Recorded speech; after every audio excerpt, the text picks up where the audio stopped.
Imagine this, you're peacefully mining in Minecraft when suddenly, bam, you're teleported into the Baker house. And then Mr. X's footsteps are thundering down the hallway. Lady D is bursting through the ceiling, and Albert Wesker, he's doing whatever he's doing there. Here's the kicker though, you're Steve from Minecraft, and you can carry the weight of 4 Empire State Buildings in your pocket.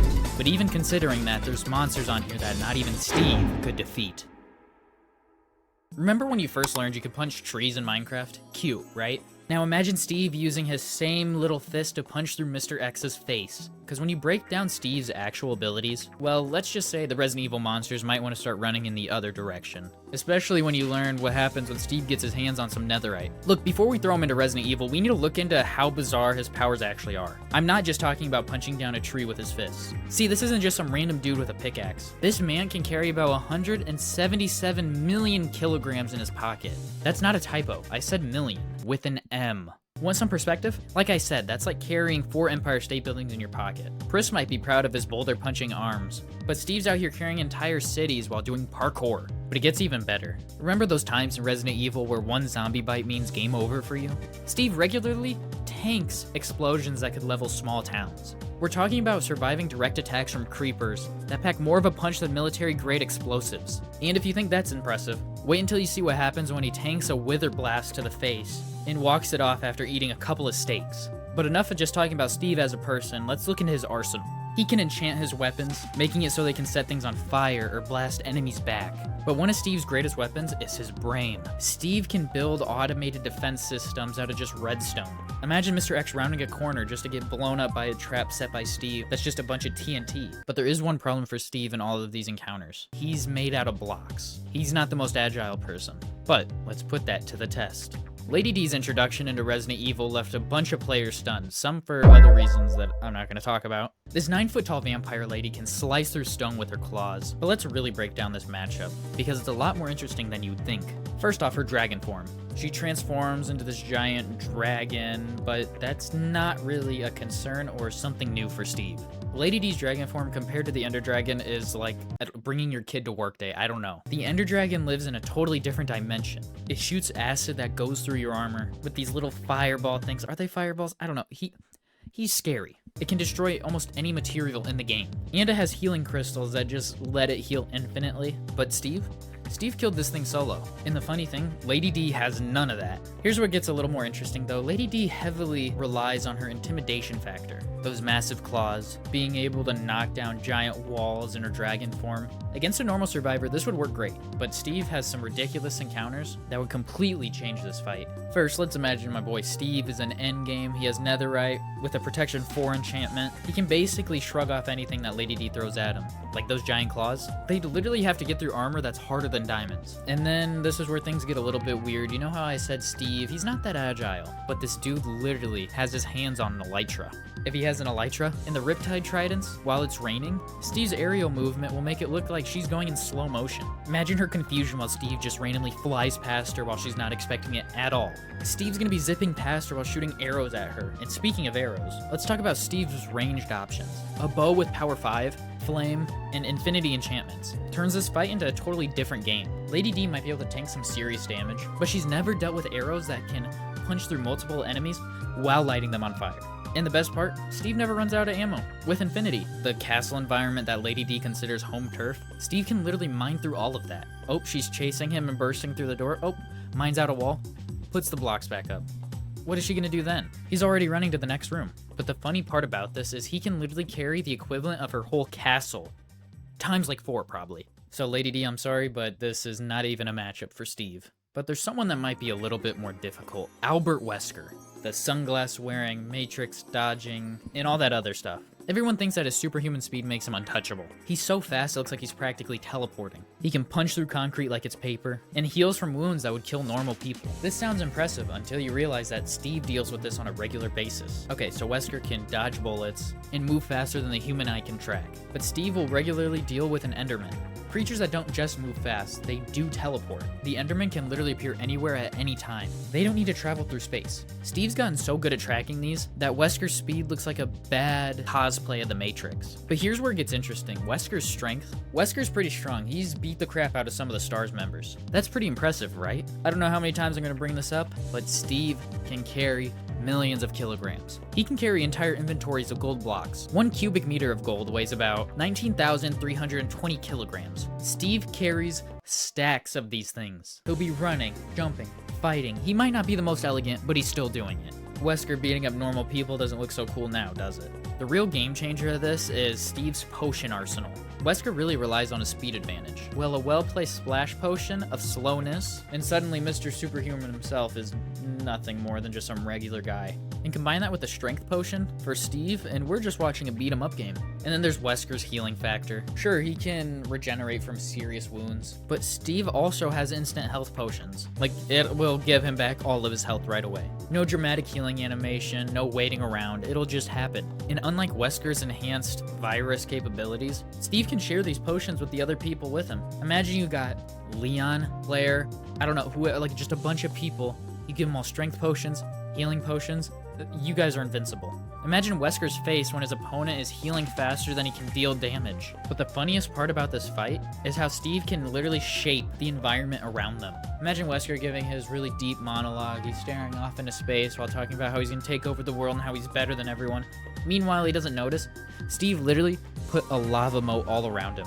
I don't know how far he can dash, but I can build pretty quickly. Or better yet, imagine Wesker pins Steve into a corner, and then he just watches his prey build up above him. What do you do in that situation? While in the beginning, Wesker might have the upper hand on Steve while he tries to get adjusted to him. If he just wears some armor and puts the thorns attachment on it, while Wesker's trying to attack him, he's going to be getting hurt and not know what to do. And sure, let's not forget about Steve's ranged options. While Wesker can dodge bullets, can he dodge a cloud of arrow shot from a multi-shot crossbow? Or a trident of loyalty that'll just follow him? Yeah, no, Wesker's just not winning. And now let's go on to Heisenberg, everyone's favorite magnetic murderer. On paper, this fight looks like it's really in Heisenberg's favor. I mean, the guy controls metal for fun. A lot of Steve's best weapons and armor are made out of some sort of metal. It seems like game over for him, right? That's can't be further from the truth. Here's the thing about Heisenberg's powers. They're actually pretty limited when you think about it. Sure, he can control metal or make those little metal monster things, or he can turn his factory into a total death trap. But Steve, he looks at Heisenberg's whole power set and goes, cool, watch this. First off, let's address this. Heisenberg's metal control. Everyone thinks that this would shut down Steve's equipment immediately. Well, Steve isn't just some one-trick pony who only uses metal equipment. You literally start off the game every time by punching a tree down. You make wooden tools and you make stone tools. Heisenberg tries to magically yank Steve's netherite sword from him. Cool. He can just pull out a wooden axe that he's upgraded the crap out of. Steve has some serious dedication because even though it's just wood, he can still chop through stone. It'll happen. It'll take a while, but it'll happen. While Heisenberg thinks that his factory's so cool and that no one could ever live up to it, watch Steve make a TNT cannon with redstone. He can lay out different traps for Heisenberg and all of his little robot soldiers. And the best part, most redstone things aren't even metal-based. And let's say Steve's getting overwhelmed by all these monsters. Heisenberg's trying to kill him with all this metal. Last time I checked, nothing can really go through obsidian. If we suspect that we're playing as late game Steve, we should have a hold of obsidian and we can literally just box ourselves in and make the most secure home ever. Or say again, we're getting overwhelmed by his little robot army. Let's just flood them with a lava bucket. But let's talk about the final boss fight against Heisenberg. He's got his big machine thing and oh yeah, Steve can fly. Steve's gliding with his elytra, he's teleporting with ender pearls, or he's just building a pathway to wherever he wants. Heisenberg's mobility is limited to his metal constructs. Steve's is limited to his imagination and maybe physics, but those rules don't really apply to him anyways. And then the funny part about Heisenberg is his own metal can get destroyed and turned into raw resources by Steve.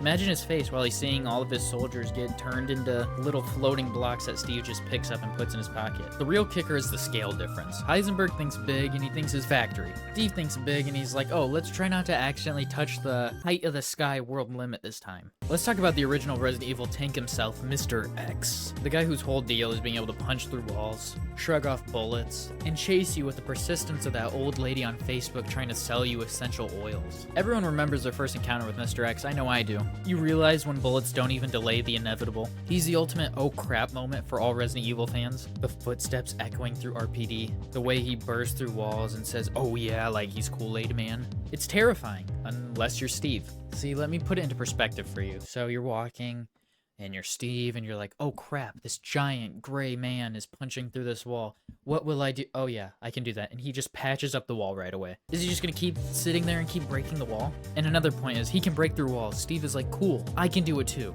This question should be, can Mr. X survive Steve?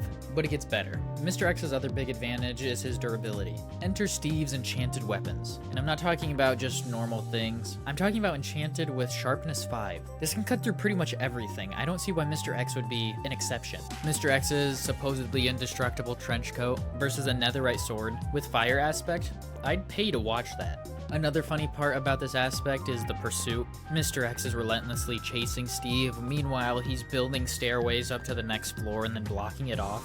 It's like watching a rat in a cage. It's sad. We haven't even talked about how RPD would be a perfect place for Steve to lay traps. Lava drops, tripwires hooked up to TNT or bow and arrows. It's like the Minecraft version of Home Alone. Remember those moments in Resident Evil where you're looking for a safe room? Yeah, Steve can make that. He doesn't have to look for one. He just needs obsidian and he can build himself the safest room imaginable. And Mr. X can sometimes break into those. Look at this. Another big part of this matchup is the resource management game. Mr. X relies on you getting tired, slowly starting to wear down on health, but Steve, he has enough resources to pack a Walmart, a super Walmart. What's that one fight in Naruto where the guy has like the super heavy like weights? It's kind of like that, except Steve never takes them off, and he can just move super fast. Just keep feeding him golden apples and he's good. So meanwhile, Mr. X is like nothing. Nemesis might be a little bit harder. Here's the thing about Nemesis that makes him a little bit more intimidating than Mr. X. He's adaptable. He mutates, he learns, he uses weapons, and he has those lovely tentacles. Not for me though. I don't know about you. For the normal person like me though, that sounds terrifying, right? Well, not if you're Steve, who's used to fighting the Wither. Let's break this down. Nemesis's tentacles? Steve has fought off against the Warden, a beast that can sniff you through walls and then hit you like a freight train when he finds you. The rocket launcher shots that Nemesis loves so much. Steve tanks creepers on the daily. And meanwhile, while Jill's over here carefully managing her resources and ammo, Steve's over here carrying enough TNT to restart the Cold War. The mutations are where things get a little bit more interesting. Everyone freaks out when Nemesis starts transforming into this disfigured, scary thing, but that really doesn't mean much when you literally go to hell, also known as the Nether. Nemesis turns into giant meat blob. That's another Tuesday for Steve. Unless it's movie Steve and then he gets stuck there for years. While Nemesis is wondering why he can't break through an obsidian wall, Steve's already building an automated chicken farm because why not? The thing that makes this fight so funny is that Nemesis is supposed to be this persistent killer that just won't stop. But when you're fighting someone that can carry almost like millions of pounds, I'm pretty sure you'll be outmatched in the endurance department. Even though we could find ways out of that one, it might be a little bit harder when he gets to the Baker household. Time to look into everyone's favorite dysfunctional family, the Bakers. We have Jack, Margaret, and Lucas. These three made Ethan question his life choices. But then you throw Steve into the match and then it's a really fun reality show. Let's start off with Mr. Baker himself, Jack. The man's claim to fame that's basically being that he's unkillable. You set him on fire, he walks off. Hit him with a car, oh, he'll just get back up. He'll even try to game end himself and escape alive. This might sound scary, but Steve deals with respawning enemies all the time. You forget to put up torches in your house? Okay, you just have a field to deal with, it's okay, and then you'll just put them up after. That's how he treats Jack. While Ethan's panicking about Jack, Steve's already figured out how to make a lava waterfall that'll kill him no matter what. The best example of this I can think of is in Alpha Oxtrot's Minecraft But You Feel 10 Again episode 1. At the end of it. Now let's move on to the bug lady herself, Marguerite Baker. Her whole thing is controlling insects and gross, nasty biological traps in her house. That's cute and all, but Steve doesn't care. If you've seen some of the things that Steve has to deal with, you'll realize this is nothing for him. I really don't even have much to say.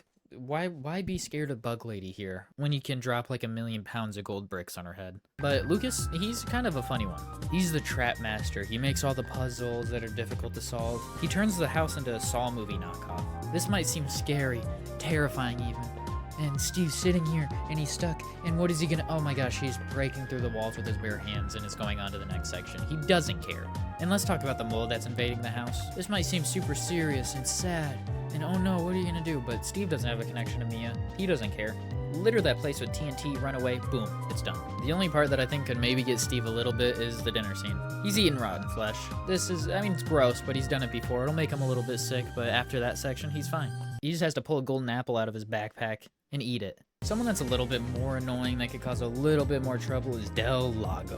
One of the most unique boss fights in all of Resident Evil. This is a giant lake monster that is attacking Leon in the lake and trying to knock him over and make it so he falls down. And he's just stuck on this little motorboat with spears that he's throwing into this thing. This looks like a really difficult situation for him, but for Steve, it's a little bit different. First, let's talk about the water combat. Leon's constantly trying not to be fish food. Meanwhile, Steve is in the water making water pockets out of doors with a tutorial he found online. Suddenly, Del Lago's whole thing about being an underwater predator doesn't mean much when your opponent can build a whole base underwater. But remember those tridents that Steve can get? The ones enchanted with Riptide? The ones that let him zoom through the water like a cubic torpedo? Imagine Del Lago's confusion when its prey suddenly starts moving faster than it does. But my favorite part? Del Lago's big thing is being some unmovable object that's knocking you down and trying to capsize you in your boat. Literally all you have to do is start building up and make a platform and shoot arrows from up there. Like I said, Minecraft building doesn't follow any sort of physics. You can't break that down. It's gonna stay up no matter what. While Leon's scrambling for resources, Steve's on top of that platform just chilling. Hell, he could even probably just skip this part and just bridge over to the next section. But Steve hasn't seen anything until he gets to the Resident Evil 4 village. In this, I'm going to be talking about the village that you start out in Resident Evil 4. Imagine Steve walks into this village with all these villagers, supposedly.